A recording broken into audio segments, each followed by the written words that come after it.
So hey guys, చాలామంది అడుగుతున్నారు Accenture నీకు ఎన్ని మంత్స్ పట్టింది bro, on campus off campus అది అని చెప్పి. సో నేను వచ్చేసి ఆన్ క్యాంపస్ ప్లేస్మెంట్ తెలుసుగా, మన ఐఐటి వరంగల్, నా లింక్డ్ఇన్లో ఉంటుంది నా కాలేజ్ ఐఐటి వరంగల్ అని.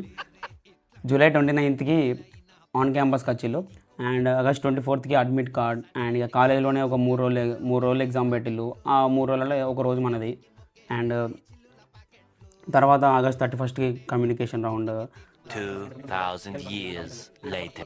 ఇక మొత్తానికి ఫిబ్రవరిలో 2026లో ముహూర్తం బాగుందని చెప్పి మనకైతే ఆన్బోర్డింగ్ వచ్చింది. అండ్ ఈ ఆన్బోర్డింగ్ కూడా ఎక్కడ వచ్చిందో తెలుసుగా, హైదరాబాద్, బెంగళూరు ఇవన్నీ వదిలేసి మనల్ని పైకి ఎదగాలని చెప్పి గురుగ్రామ్కి పంపించిండు. ఇక ఏదో ఒక జాబ్ వచ్చింది చేయాలని చెప్పి మనం కూడా వచ్చేసినాం. సో బీటెక్లో ఏంటంటే ఏదో ఒక జాబ్ తెచ్చుకోవాలని ఉండేది. అండ్ నేను రాసింది ఒకటే కంపెనీ, ఒకటే యాక్సెంచర్.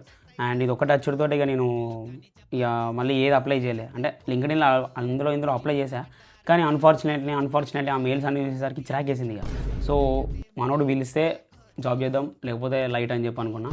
అంటే టైం పట్టినా కానీ ఆన్బోర్డింగ్ అయితే వస్తుంది అని చెప్పి అన్నారు నా సీనియర్స్. సో ఆయన కాలేజ్లో మా సీనియర్స్ కూడా అనేవారు అన్నమాట, అరే మన కాలేజ్కి యాక్సెంచర్ వస్తుందిరా, నువ్వు అందులోనే ఏదో ఒకటి ట్రై చేసుకో, ఇక మిగతా దాని మీద హోప్స్ పెట్టుకోకన్నారు. సో ఇక నేను కూడా ఇది అచ్చుడితో ఇక లైట్ తీసుకున్నా. అండ్ నా ఇంటర్వ్యూ వచ్చేసరికి ఒక 10 minutesలో అయిపోయింది. యాక్చువల్ అది ఒక ఆయన హెచ్ఆర్ రౌండ్ లెక్క అయిపోయింది. ఇక మొత్తం చెప్పాలంటే ఒక 1-2 minutes వీడియోలో సరిపోదు. సో యూట్యూబ్లో పెడతా ఫుల్ లెంత్ వీడియో, అవసరం ఉన్న వాళ్ళు చూసుకోవాలి. అండ్ ఇక మొన్నటిదాకా గొంతు పోయింది గురుగ్రామ్ వెదర్కి, తెలుసుగా ఎట్లుంటుందో మొత్తం ఇక్కడ బతికిలేనట్టే. సో ఇప్పుడే సెట్ అయింది ఈ వీడియో చేద్దామంటే.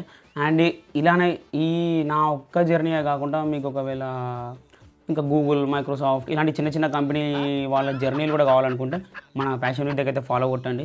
ఇక మనకు తెలిసిన ఫ్రెండ్స్ అందరినీ పట్టుకొచ్చి మీకు హెల్ప్ఫుల్ అయ్యే కంటెంట్ ప్యాషన్ విద్య 2.5 అంటాను, ప్యాషన్ విద్య 2.0లో పెడతా. సో ఫాలో కొట్టుకోండి, యూట్యూబ్లో చూసిన వాళ్ళకి సబ్స్క్రైబ్ చేసుకోండి.